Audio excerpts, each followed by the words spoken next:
우리 선조들은 자식의 이름을 지을 때 그들에 대한 소원을 담아서 짓기를 좋아했습니다.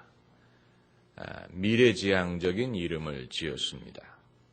제가 어렸을 때 읽은 소설책에 치국이라는 사람이 등장을 했습니다. 치국이라는 말은 나라를 다스린다라는 이름이니까 얼마나 좋은 이름입니까? 그런데 성이 김씨예요. 그래서 보니까 김치국이 되는 것입니다. 아주 이상하게 들립니다.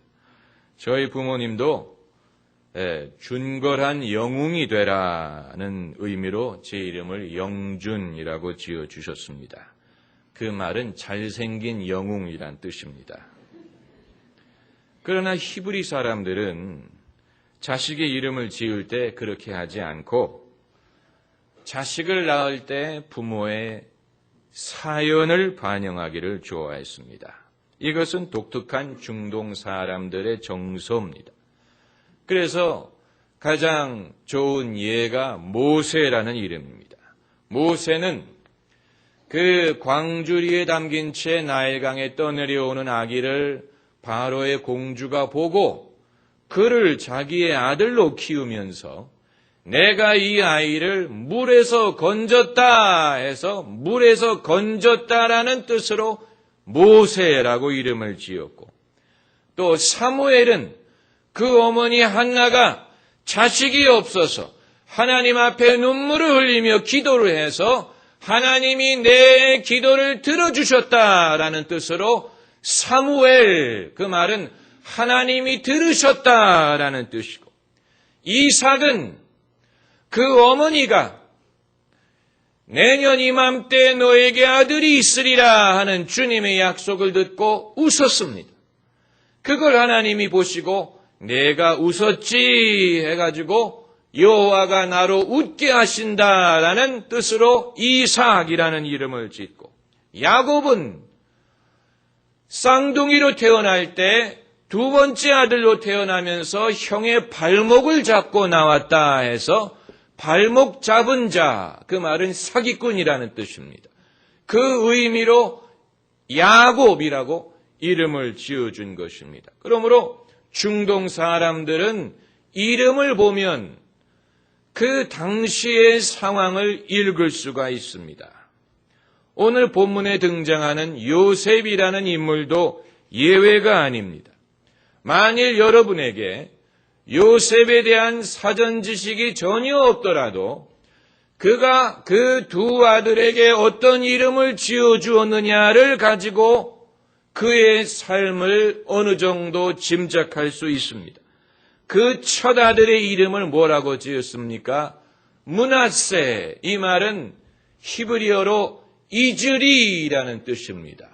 유행가 가사 같아요. 이즈리. 그러나 이것은 아주 의미심장한 이름입니다.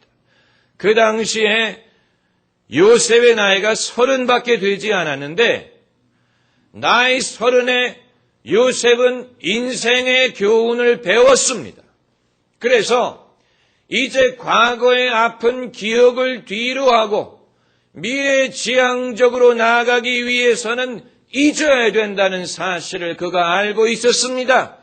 과거의 아픔이 많았을수록, 과거가 많았을수록, 과거의 실패가 있고, 과거의 고난이 있고, 기억하기 어려운 일들이 있을수록 그의 삶이 망하지 않고, 멸망하지 않고, 또 미움과 아픔에 잠식되지 않기 위해서는 잊어야 된다는 사실을 알고 있었기 때문에 첫 아들을 낳았을 때 그 아들의 이름을 잊으리, 내가 잊겠다, 이러한 의지의 표현으로 므낫세라고 짓고, 그리고 둘째 아들을 낳았을 때는 뭐라고 이름을 지었습니까?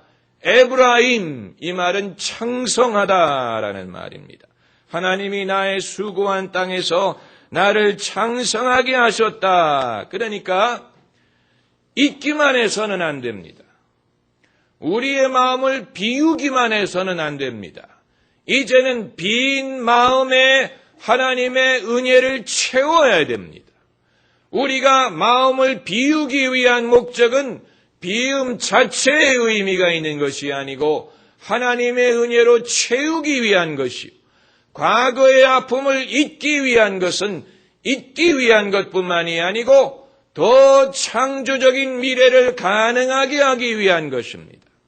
여러분, 오늘날 우리 사회가 자꾸만 과거의 아픈 기억을 끄집어내고 그것을 트집을 잡고 이렇게 하는 것은 창조적인 미래를 살고자 하는데 걸림돌이 된다는 사실을 알아야 됩니다. 어느 시점에 가서는 용서하고 잊어야 됩니다. 왜 추수감사절 설교로 이 사건을 골랐느냐? 요셉이 그 두 아들을 낳아서 이름을 지어줄 때가 요셉의 인생의 중반부였기 때문입니다. 여러분, 우리는 우리 인생의 중반부에 와 있습니다. 그 말은 반드시 연령적으로 그렇다는 말은 아닙니다. 그러나 인생의 여정, 믿음의 여정상으로 볼 때 이미 많이 왔습니다. 돌아가기에는 너무 많이 왔습니다. 결혼 생활도 지워버리기에는 이미 함께한 세월이 너무 많고 자식을 키우는 일도 잊어버리기에는 너무 투자한 게 많고 신앙생활도 내가 믿음을 버리기에는 그동안에 수고한 것이 너무 많습니다. 많이 걸어왔습니다. 그러나 아직도 갈 길이 많이 남았습니다. 이것이 인생의 중반부이 되돌아갈 수도 없고 다 끝나지도 않았고 진행 중입니다. 모세가 세상을 떠날 때가 돼서 느보산에 올라가서 저 멀리 배는 가나안 땅을 바라보았지만 그것은 그의 인생의 마지막이에요. 마지막에 이르러서 비로소 그가 일평생 지향했던 가나안 땅을 볼 수가 있었고 또 다윗이 세상을 떠날 때 자기가 직접 성전을 짓지는 못했지만 그 아들 솔로몬에게 성전을 지을 수 있는 준비를 다 해주고 세상을 떠날 수 있었습니다마는 우리는 아직 그런 단계에 와 있지를 못합니다. 우리는 우리 인생의 결론을 알지 못합니다. 지금 나의 수고의 결과가 장래 어떻게 될지 모릅니다. 다만 믿음으로 잘 될 것으로 믿는 것입니다. 우리의 삶에는 이처럼 현재 진행 중인 것이 많습니다. 포항제철을 처음 건설할 때 박정희 대통령이 공사 현장을 시찰하면서 쏟아부은 돈에 비해서 땅 위에 별로 보이는 게 없어서 아쉽게 생각을 했다고 하듯이 우리도 그렇습니다. 우리가 쏟아부은 노력, 그것이 공부든 사업이든 직장이든 자녀를 키우는 일이든 쏟아부은 노력에 비해서 가시적인 결과가 별로 없다고 생각될 때가 많습니다. 그런 상황에서 우리가 하나님에게 어떻게 감사할 수 있느냐? 무엇을 감사할 수 있느냐? 이것을 우리가 생각해야 된다는 것입니다. 우리는 미국의 청교도들에게 배워야 됩니다. 그들이 처음 추수감사절을 제정했을 때 그들의 상황이 어땠습니까? 농사라는 것이 그 해 지어서 그 해 먹고 사는 것입니다. 그렇기 때문에 올해가 풍년이었다고 해도 내년이 풍년이 될 보장이 없습니다. 미래는 불확실합니다.